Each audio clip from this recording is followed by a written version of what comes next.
Bagaimana cara membersihkan harta yang mana harta itu tidak ada sedikit pun harta bersihnya, Buya? Syukron, Gimana? Buya, atas Harta tidak jawabannya. ada? Harta Ya, tidak, harta itu tidak ada harta sedikit pun yang bersihnya. yang Harta, bersih. iya. Syukron, Buya, atas jawabannya. Wassalamualaikum warahmatullahi wabarakatuh. Assalamualaikum warahmatullahi wabarakatuh. Baik, hartanya tidak ada yang bersih. Tinggal dari mana ngambilnya. Jika itu miliknya orang, cara membersihkannya kembali kepada yang berhak. Jika dari mengambil miliknya orang, nggak bisa dibersihkan kecuali dikembalikan kepada yang berhak, kepada yang punya. Jika ada orangnya, baik mengembalikan secara langsung atau diam-diam. Yang penting tidak boleh di dalam cengkerama kita. Tidak boleh di genggaman kita. Harus kita lepas. Karena dana harta haram. Sebab kalau masih kita genggam akan dimakan nanti. Bersihkan, buang, jangan dipakai. Kalau miliknya orang kita kembalikan. Oh enggak, ini tidak ngambil dari orang. Ini gak salah maksudnya adalah ini full riba ini. Dan harta riba semuanya, hasil riba. Hasil riba. Sudah hasil riba, modalnya hilang, tinggal ribanya doang. Ini hasil riba. Tidak tahu gimana ceritanya. Baik, maka jangan dipakai juga untuk diri, dimakan anak dan sebagainya. Jadi rumah, jadi tempat tidur, jadi kasur, jangan dimanfaatkan.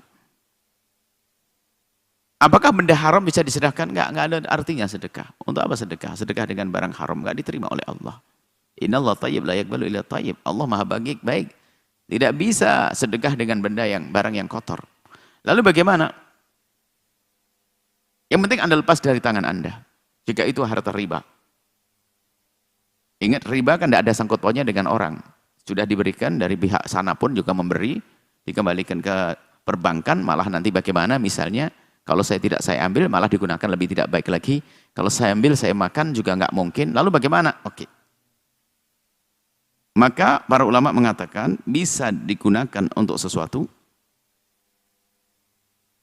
Tunjukkan di hadapan kita kalau sesuatu itu tidak terhormat. Bikin selokan dan sebagainya. Tapi jangan atas nama kita. Kalau pakai atas nama kita memanfaatkan namanya. Saya bangun selokan sepanjang ini. Saya. Berarti kan saya. Diam-diam saja. Ibaratnya begini. Ada kita buat proyek, membuat selokan, WC umum dan sebagainya, ada kotak amal begitu. Diam-diam kita masukkan duitnya ke situ gitu saja. Jadi nggak dinisbatkan kata, oh tiba-tiba ada duit ratusan juta di sini. Sudah bikin kamar mandi cepatnya. Milik siapa? Nggak usah ngaku. Saya ngasih kemarin. Berarti ngaku. Berarti menikmati itu. Maksudnya betul-betul yang dianggap itu. Dan ada sebagian ulama mengatakan bahwasanya kalau ada harta haram yang tidak ada pemiliknya, bukan hukukun nas keharamannya, seperti bunga riba dan sebagainya, bukan hukukun nas, maka karena seperti riba, yang paling bagus pertama tadi, dijadikan sesuatu yang tidak terhormat, tapi bukan atas nama kita. Yang penting lepas dari tangan kita. Kenapa? Kalau masih dikocek kita mati, anak kita yang makan. Anak kita yang mewarisi. Na'udzubillah. Ada pendapat lemah, akan tapi bisa jadi itu solusi dalam keadaan tertentu untuk membantu orang yang sangat membutuhkan bencana alam dan sebagainya. Tapi lagi-lagi jangan atas nama dia. Datang bawa duit riba banyak pakai atas nama, menikmati itu namanya. Sudahlah, ada rekening bank apa itu, rekening bencana alam dan sebagainya, fakir miskin, kirim aja ke sana atau fakir miskin. Tapi tanpa atas nama kita.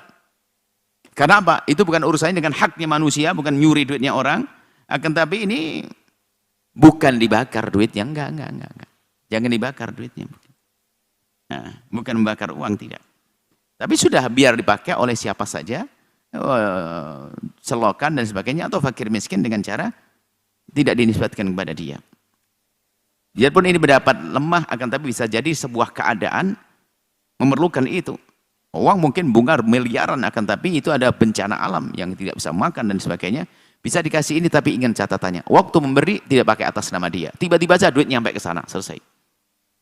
Seperti itu kalau memang itu hartanya harta yang tidak ada hubungannya dengan orang lain. Tapi kalau harta rebutan waris dan yang lainnya mengambil haknya orang, wajib dikembalikan. Nah, di saat kita ingin mengembalikan ke orang yang nggak ada, bagaimana ini duitnya orang? Saya pernah mencuri 5 juta, saya ingin kembalikan ke orang, tapi orangnya nggak ada. Dulu nyuri rumahnya ini, katanya rumahnya dijual. Berarti orangnya akan pindah. Saya kembalikan kemana? Ketemu orangnya. Ya sudah. Keluar ke 5 juta dari kocek. Yang penting jangan digenggam. Kalau genggam mati akan dinikmati oleh anak kita. Taruh kemana? Titipkan ke qadhi. Cuman bahasanya kan saya nyuri, jangan. Pak Qadi ini duitnya orang. Orangnya nggak tahu kemana. Dulu tinggal rumah ini, Pak Qadi. Kalau Qadinya bisa dipercaya, kalau ada. Kalau tidak dititipkan di Qadi, Anda boleh menitipkan ke tempat baik masjid dan sebagainya. Anda katakan, Anda sampaikan ke masjid. Infak ke masjid, cuma. Ini cumanya. Kalau tiba-tiba yang punya itu tiba-tiba datang, Anda wajib ganti.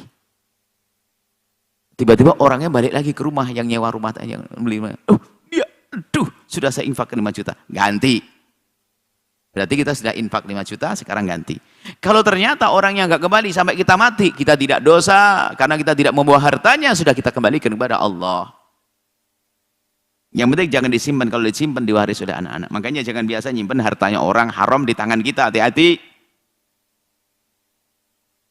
Biarpun katanya nanti akan saya, enggak, jangan nanti, keluarkan deh dari segera menjadi tangan kita. Kalau harta haram, khawatir keburu mati, siapa yang tahu umur kita. Semoga Allah mengampuni. Akan bersih harta setelah itu. Dengan itu kemudian setelah itu harus berhati-hati cara mengambil harta. Jangan sampai kita ceroboh dalam mengambil harta dengan haram. Harta itu berat, membebani. Harta haram menjadikan ibadah malas. Maksiat gampang, Allah murka, apalagi urusan dengan manusia, wah serem. Semoga Allah mengampuni semuanya dan mudahkan kita jalan kebaikan, jalan kemuliaan. Wallahu a'lam bishawab. Setelah Anda menyaksikan video ini, jangan lupa berselawat kepada baginda Nabi Muhammad sallallahu alaihi wa alihi wa sahbihi wasallam.